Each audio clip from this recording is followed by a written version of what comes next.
RMC Bourdin Direct, Magnien président.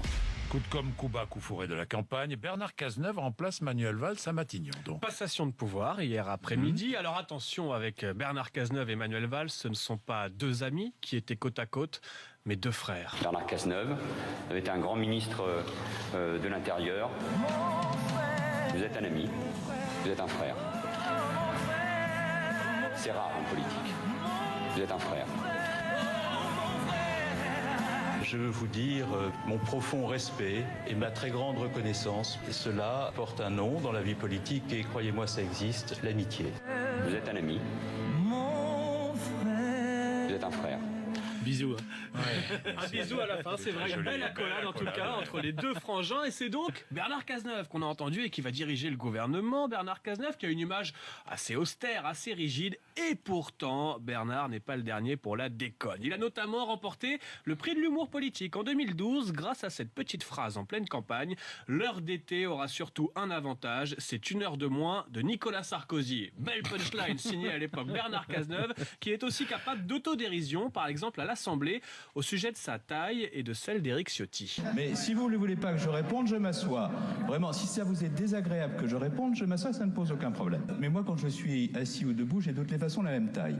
C'est un avantage, c'est ce qui me rapproche de Monsieur Ciotti. Mais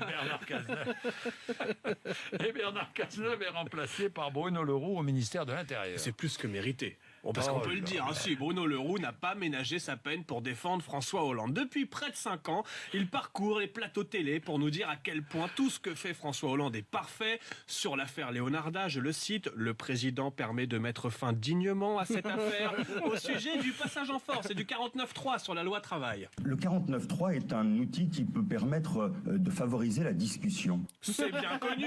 Oui. Bruno Le Roux sur le bilan de François Hollande. Prenons les 60 engagements du président de la République et regardons-les. Il n'y a pas le moindre renoncement ou le moindre manquement par rapport aux promesses du président de la République. Non, rien du tout, tout va très Plus bien. fidèle, tu meurs avec Bruno Le Roux. Et puis tiens, cette nomination au ministère de l'Intérieur, ça vous fait un nouveau copain au gouvernement, Jean-Jacques. Il y a quelques semaines, sur le plateau de l'émission Quotidien de Yann Barthès, vous nous disiez encore tout le bien que vous pensez de Bruno Le Roux. Alors j'ai vu tout à l'heure, j'ai vu un numéro extraordinaire de Bruno Le Roux. Vous m'avez fait hurler de rire. Vous avez vu cette irresponsabilité. Ah, c'est pas moi. Non, c'est pas moi.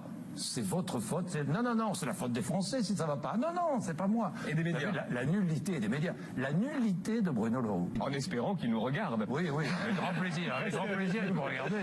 Bon, Ou qu'il nous écoute. Ça vous fait un nouvel ami, Jean-Jacques. Vous savez, il nous avait traité de BFN. BFN, bon, ce qui était malin, intelligent, c'était... On va le laisser responsable de ses propos. Laissons-le au poste de ministère de l'Intérieur, dans son ministère. Bon, de toute façon, il n'est pas prêt d'être invité ici, je vous le dis tout de suite. On ne peut pas se quitter sans une info essentielle. Mais oui, Jean-Jacques, la primaire de la gauche a sûrement basculé hier soir. Il était 20h58 quand l'info est tombée. D'un simple tweet, tout le paysage politique a été chamboulé. J'apporte tout mon soutien à Manuel Valls. Je voterai pour lui à la primaire. Avec ces quelques mots, Harlem Désir a sûrement changé le destin du pays hier soir. Je me devais de vous en informer ce matin.